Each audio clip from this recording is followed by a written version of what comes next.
They called him the Candyman, a friendly face who handed out sweets in Houston, Texas. But Dean Corll was no innocent. Between 1971 and 1973, he became America's most prolific and depraved serial killer, responsible for the systematic torture and murder of at least 28 teenage boys. We're about to expose the horrifying truth. A monster who didn't just kill, but coerced two young accomplices into helping him bury their bodies and keep his unspeakable secrets.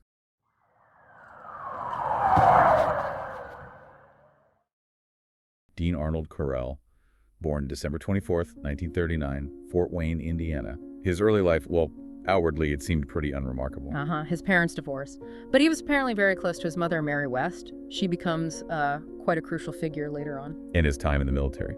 Yeah, it was brief. He served in the U.S. Army, drafted 64, but got an honorable discharge in 65.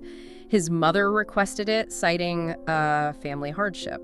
So not much there to suggest what was coming. Not really. I mean, there has been some theoretical talk, whispers about alleged childhood abuse by an uncle. Maybe that attributed to his later pathology.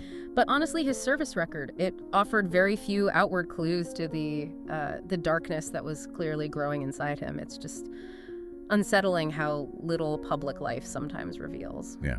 So fast forward to the late 1960s, Corll and his mother, they settle in Houston Heights, Texas. Right. And this is where that chilling Candyman persona really starts to take shape. It is. His family owned a successful candy company, Pecan Prince, it was called. Pecan Prince, right. And Corll became known locally for just freely handing out sweets to kids. Which seems so innocent on the surface. But looking back, it's a sinister prelude, exactly.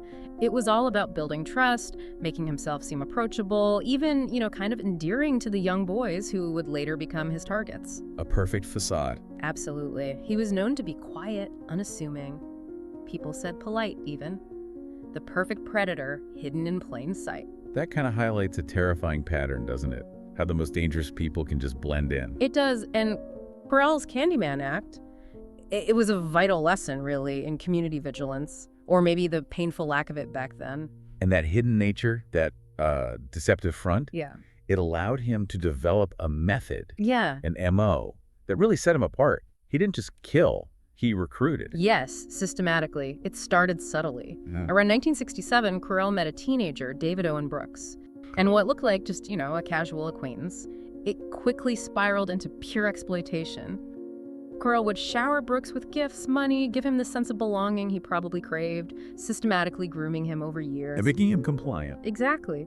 Brooks became a crucial pawn in Corll's whole terrifying setup. And then came Elmer Wayne Henley Jr. Right. In 1971, Henley entered Corll's orbit. Now, Henley, he was initially approached as a potential victim himself, believe it or not. Really? Yeah. But he got caught in Corll's web pretty quickly. But the coercion was maybe different. While Brooks was groomed over time, Henley seems to have been coerced more forcefully, with overt threats. So direct threats of violence pushed him into becoming an active accomplice. That's what the accounts suggest. It really highlights the psychology of coercion, It wasn't always brute force. Corll was a master at exploiting vulnerabilities, needing money, belonging, stability. He just systematically dismantled their moral compass. A key characteristic of manipulators like him. Precisely. And these two teenagers, Brooks and Henley, they became his recruiters. Their job was to lure other boys. Yeah, lure them to Corll's home or maybe other secluded spots. They'd promise parties, marijuana, sometimes just a place to hang out. Targeting vulnerable kids? Runaways, maybe? Often, yes. The promise of fun, drugs, money. It was enough to entice youth who felt lost or came from unstable homes. They were looking for something, and Corll, through his accomplices, offered a twisted version of it. It just highlights how easily desperation can be preyed upon. Tragically, yes. And these unsuspecting boys, they had no idea. They were walking straight into, a living nightmare. Orchestrated by a man whose outward kindness hid just unimaginable depravity. And because it was all hidden, the communities, Houston, Pasadena, they were completely unaware. Utterly unaware. And the official start date for this reign of terror, January 30th, 1971, that's the confirmed murder of Jeffrey Konen, an 18-year-old, Corll's first known victim. And once a victim was lured inside, Corll's system was chillingly efficient, wasn't it? Horrifically so. That amiable Candyman persona just vanished, replaced by a ruthless torturer. His method was consistent. Horrifyingly consistent. Victims typically bound often to this special torture board he'd constructed, a homemade device for restraint. Then prolonged sexual assault. And finally, murder. Usually strangulation, often with a nylon cord, or sometimes a gunshot. And the disposal. That brutal efficiency, combined with the quiet, secret disposal of the bodies by Brooks and Henley, that's what allowed him to operate undetected for so long. Right. And many victims were, as you said, runaways or from backgrounds where maybe their disappearance wouldn't immediately trigger huge alarms. Exactly. Their silence became profound. His quiet method, no public spectacle, that was key to his longevity. And between 1971 and 1973, the pace just escalated dramatically. He really did. This period confirmed him as, well, a serial killer on a scale unprecedented at the time. At least 28 confirmed young male victims in total. It shows a terrifying increase in his depravity, his boldness. Absolutely. And the bodies, meticulously hidden. He rented a nondescript boat shed, 925 Schuler Street in Houston. That was a primary burial ground. Buried beneath the floorboards. Literally. Literally. So many dark secrets hidden right there. But that wasn't the only place. No. The horror wasn't just in Houston. Other victims were found in remote areas. A beach property near High Island, another spot by Lake Sam Rayburn. Chosen for remoteness, far from anyone noticing. Precisely. Deep in the Texas wilderness, the scale of these different sites, it just speaks to how methodical he was. And the sheer number of victims. It points to this insatiable, depraved compulsion. It does. And he maintained this disturbing organization. Accomplices later described his meticulous mental records of victims. He even collected souvenirs, things like keys, IDs. A chilling testament to his twisted need for control. Exactly. While no actual physical list was ever confirmed, the way his accomplices later led police to the graves, it showed the horrifying method and memory Corll possessed. Meanwhile, the community is just living amidst these mass grave sites, unknowingly. Unknowingly. Young men vanish, often dismissed as runaways. The system was just completely unprepared for a monster like Corll. So many families didn't even know where to begin looking. Their sons' names just whispers on police bulletins, if that. An ill-equipped system, it's heartbreaking. The sheer scale is almost impossible to grasp, but it's so important we put faces, stories to these numbers. Yes. Let's take a moment to honor some of them. These young lives, tragically cut short. The first known victim, Jeffrey Konen, 18. Last seen hitchhiking January 30, 1971. Just trying to get back to his college dorm. His disappearance. The first domino. And friends, James Glass, 14, and Danny Yates, 14. They disappeared together, December 71, lured by the promise of a party. Right. Or the Waldrop brothers, Donald, 15, and his younger brother Jerry, just 13. They went missing January 9, 1972, simply headed to a bowling alley. Their remains later found buried together. Just everyday moments twisted into nightmares. It's just how he preyed on the innocent fabric of daily life. Randall Harvey, 15. Last seen March 72, riding his bike to work at a gas station. His skull later found at High Island Beach. David Hillagist, 13, and Gregory Mallywinkle, 16. Vanished May 29, 1972. Told their parents they were going to the pool. Frank Aguirre, 18. He used to work with Brooks. Disappeared July 72 after his restaurant shift. His absence, like so many, raised few alarms. Mark Scott, 17. Disappeared August 21st that year. A friend of Henley's, apparently.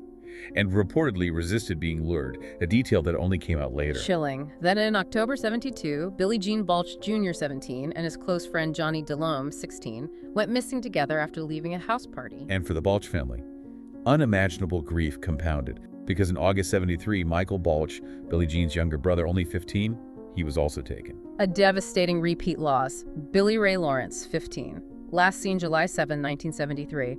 His remains found at Lake Sam Rayburn, identified through dental records. Ray Blackburn, 20.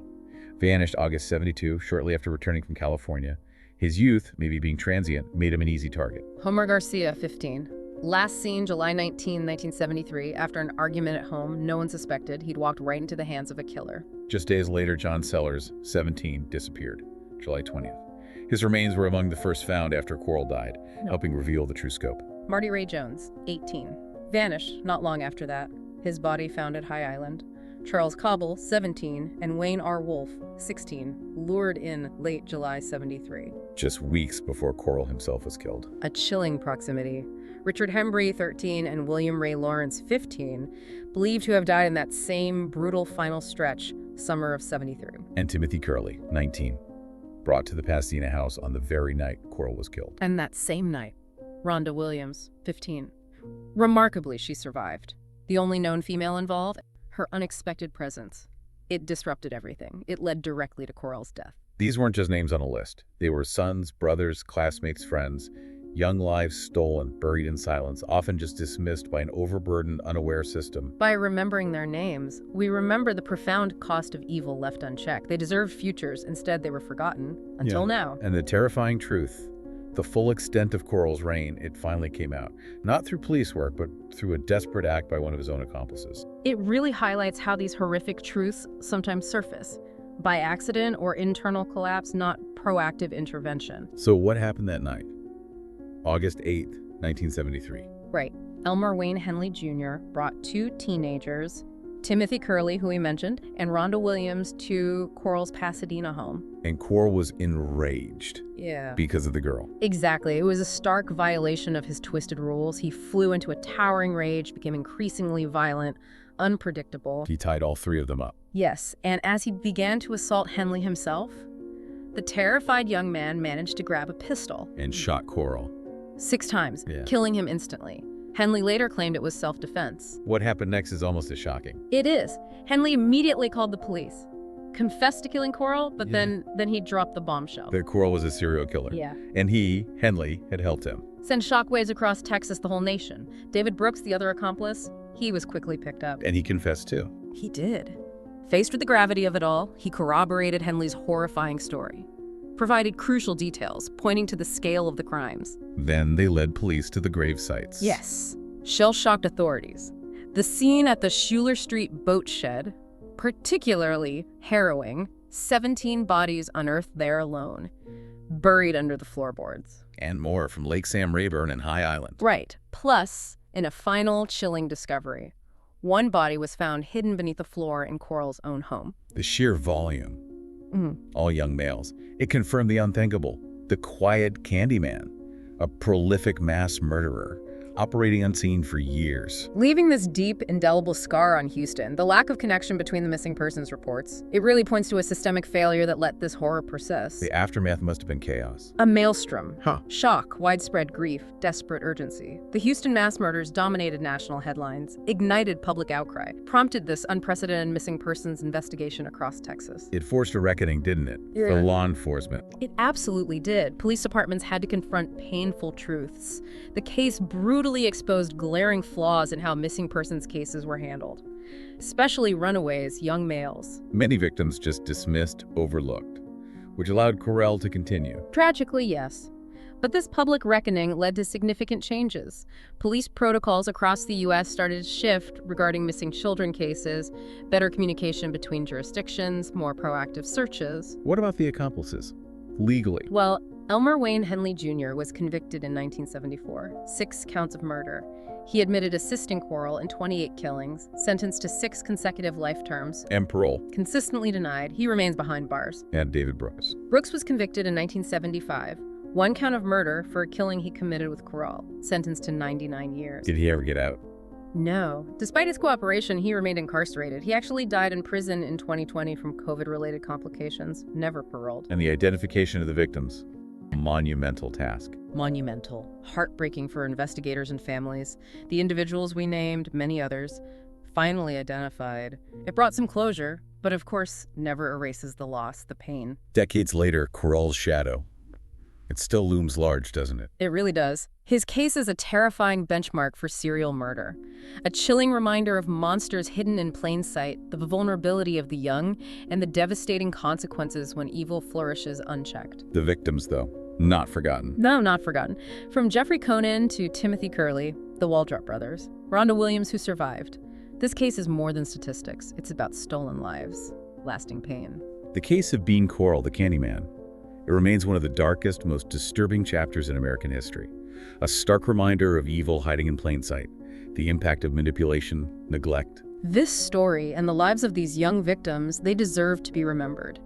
If this left you with thoughts, questions, or just a profound sense of shock, maybe consider what vigilance means. in understanding how critical thinking can help us safeguard the vulnerable in our own communities. If you found this in-depth, concise timeline valuable, please consider giving this video a like and share it with fellow true crime enthusiasts. And to ensure you don't miss our next case, and to support our ongoing efforts to bring these important stories to light, make sure you're subscribed to our channel and have hit that notification bell. Thank you for watching. We'll see you in the next timeline.